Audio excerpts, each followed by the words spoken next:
सुधांशु जी, ये औरंगजेब 1707 में मरा।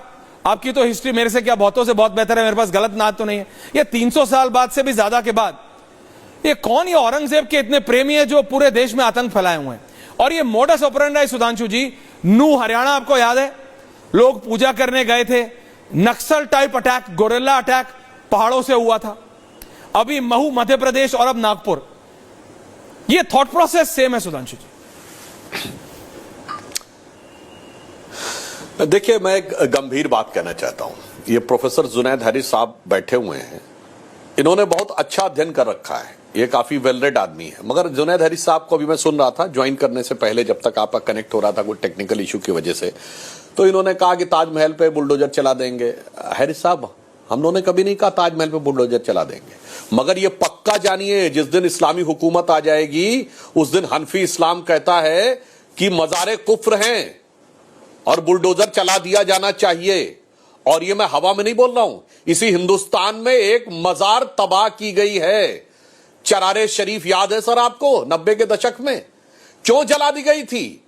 उस कश्मीर में जिसको सूफीज्म का सबसे बड़ा सेंटर माना जाता था, क्योंकि एक पर्टिकुलर सेक्ट ऑफ इस्लाम के हिसाब से वो मजार का एग्जिस्टेंस एंटी इस्लामिक है।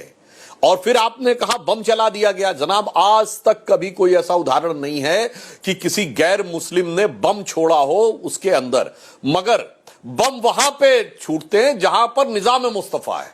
पेशावर की मस्जिद में धमाके सुनते हैं हम लोग काबुल की मस्जिद में, शिया मस्जिद में धमाका हो गया, सीरिया में सुनते हैं, इराक में सुनते हैं।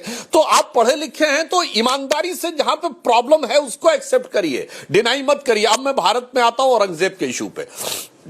एक बात मैं करोड़ों दर्शकों से कहना चाहता हूं जो आपके देख रहे हैं, आजादी के बाद मुसलमान भारत की राष्ट्र की मुख्य धारा में मिलने को तैयार था। वो ये अपनी अलग आइडेंटिटी नहीं रखना छोड़ने को तैयार था। जो सरदार पटेल ने 3 जनवरी 1948 को कलकत्ता में अपने भाषण में कहा कि भारत के ज्यादातर मुसलमानों ने पाकिस्तान बनने के लिए वोट दिया है, जो बिल्कुल सच था, ये सरदार पटेल ने बोला है। परंतु मैं नहीं मानता कि एक दिन में दिल बदल गया। पर अब पुरानी बात छोड़ो, अब ये मत कहो कि मुझे अलग आइडेंटिटी चाहिए, अलग हमें मुकाम चाहिए, हमें अलग कानून चाहिए।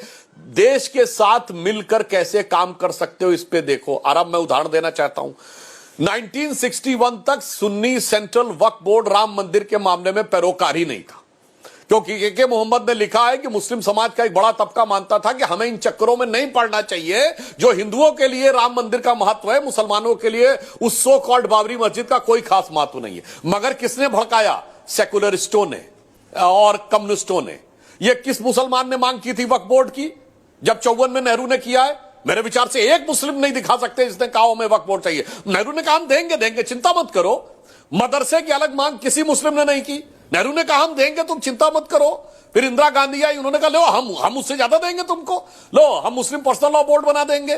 फिर उसके बाद राजीव गांधी आए, अरे कल लो शाहबानो केस में हम शरिया को ऊपर कर देंगे। और मैं बताना चाहता हूं, जब आजादी मिली तो मैं क्यों कहना चाह रहा हूं, अभी वो कह रहे थे कि जय श्री राम का नारा लगा दिया मस्जिद के आगे तो भावनाएं हाथ हो गई।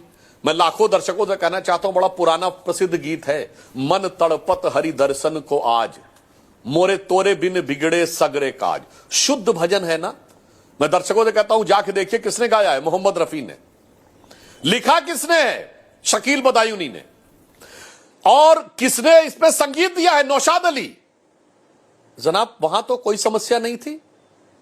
फिर यह समस्या कब हुई है? यह जब से देश सेकुलर बना है, 1976 42वां संविधान संशोधन।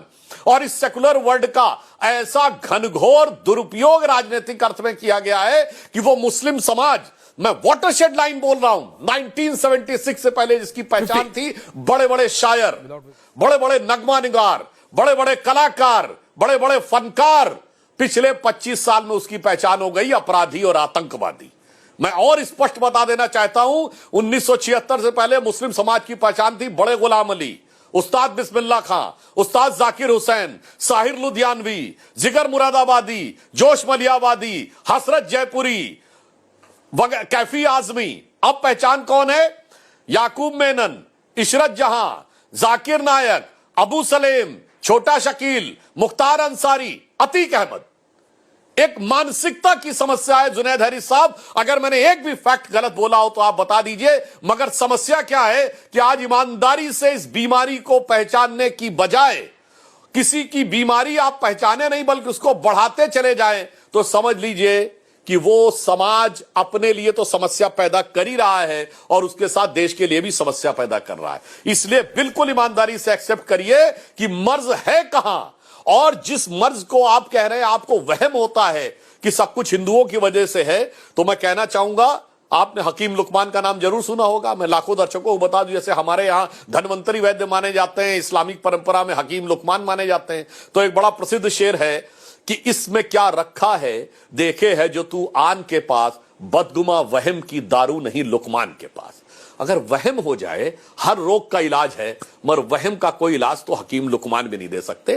तो वहम को छोड़िए, हकीकत में आकर देखिए, ईमानदारी से उसको समझिए और अच्छे और सच्चे मुसलमानों के साथ खड़े हुए जिनको हम सपोर्ट करते हैं। जैसे डॉक्टर एपीजे अब्दुल कलाम को राष्ट्रपति बनाया, आरिफ मोहम्मद खान साहब को हमने राज्यपाल बनाया। आइए और हमारे साथ मिलिए और देश में अपना योगदान दीजिए।